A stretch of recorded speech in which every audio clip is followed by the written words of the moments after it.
Oke, tadi kita bicara mengenai apa sih yang bikin seseorang itu komit di dalam organisasi.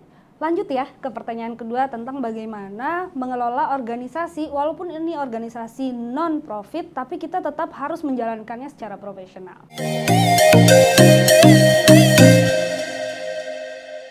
Oke, kita akan lihat ke dalam framework yang teman-teman lihat sekarang. Ini namanya Going Beyond Framework, ini framework dari Better & Co. Ada 4 aspek, kita bilangnya lever atau tuas pengungkit di dalam organisasi. Yang pertama adalah aspirational levers atau yang sifatnya aspiratif. Kemudian yang kedua, layer kedua itu adalah strategik.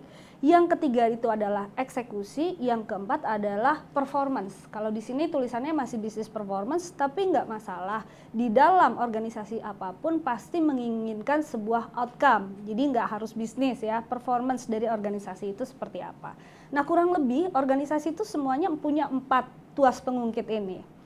Nah, seringkali yang kita lihat sebagai masalah itu ada di level performance. Aduh, orang-orang nggak komit nih, beneficiary kita nggak menerima yang seharusnya, dan masih banyak lagi. Nanti saya akan jelaskan lebih detail ya masing-masing dari levers ini. Tapi intinya yang ingin saya jelaskan adalah we cannot solve our problems with the same level of thinking that created them. Jadi kita harus memilah masalah kita dari sisi profesional itu ada di layer yang mana dari levers tadi. Dan itu nggak bisa diselesaikan di layer yang sama. Kita harus naik satu level lebih tinggi untuk bisa menyelesaikan permasalahan di layer tersebut. Mungkin masih agak bingung sedikit ya. Yuk kita lihat lebih jauh tentang Going Beyond Framework ini detailnya kayak gimana. Nah, ini kita lihat ya, di sisi aspirasi, aspirational levers itu ada 3 hal nih dibahas. Yang pertama mengenai purpose-nya. Jadi semua organisasi berangkat dari purpose. Tujuan mulianya apa? Mengapa organisasi ini harus berdiri? Dan mengapa, apa yang akan terjadi dan tidak akan terjadi kalau organisasi ini nggak ada. Itu purpose.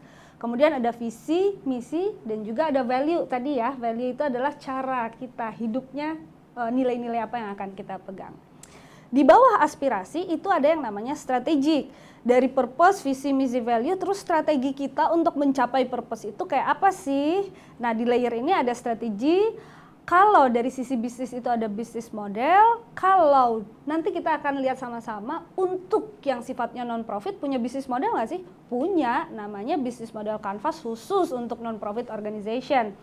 Kemudian ada strategic capability, itu adalah kapabilitas atau kemampuan-kemampuan apa saja yang sifatnya strategik yang menjadi kunci keberhasilan organisasi kita. Dan yang berikutnya adalah culture, budaya seperti apa yang kita miliki yang akhirnya menjadi identitas dari organisasi kita. Misalnya nih ya, kalau budayanya organisasi let's say Pemuda Masjid Al-Azhar misalnya, itu pasti akan berbeda dengan Pemuda Masjid Sunda Kelapa karena dibesarkan di 2 lingkungan yang berbeda walaupun sama-sama bicaranya tentang aspek religiusitas, aktivitas di masjid, tapi pasti culture-nya akan berbeda. Nah, di bawah strategic levers itu ada yang namanya execution levers. Bagaimana kita mengeksekusi strategi-strategi tadi. Ada leadership-nya, ada manajemen sistemnya. Manajemen sistem tuh contohnya kayak gini loh. Sistem pembagian kerjanya kayak gimana sih? Sistem bahwa seseorang mengerjakan bagiannya dan dia sudah dianggap perform dalam mendeliver pekerjaannya itu gimana sih cara mengidentifikasinya dan seterusnya. Kemudian ada organization structure, itu gimana kita mengarrange resources baik yang sifatnya manusia maupun sifatnya non manusia. Jadi struktur itu nggak cuma bicara orang, karena di situ ada alokasi budget, ada alokasi sumber daya yang lain, misalnya alat dan sebagainya. Kemudian berikutnya adalah people capability, kapabilitas apa aja yang mesti dibangun, ada bisnis proses, prosesnya harus seperti apa, serta ada teknologi yang mau dilibatkan. Kalau kita mau melibatkan teknologi, misalnya oke, kita pakai sosial media, kita pakai digital platform atau yang lainnya. Dan yang terakhir, layer terakhir dari Going Beyond Framework ini adalah performance layer. Nah, di sini ada yang namanya engagement teman-teman komunitas seperti apa, engagement dari partner-partner kita di luar anggota komunitas kayak gimana, itu performance karena bisa diukur, bisa dilihat dan bisa dirasakan. Kemudian productivity, si A nggak produktif nih, kebanyakan ngobrol, si B nggak produktif, kebanyakan tidur, si C nggak produktif, kebanyakan ngemil, misalnya kayak gitu ya. Kemudian ada juga inovasi itu bagian dari performance. Misalnya unit kerja A dianggap lebih tidak produktif dibanding unit kerja B, dianggap lebih tidak inovatif misalnya kayak gitu. Itu kan ada ukuran-ukuran yang bisa kita pakai, itu adalah performance.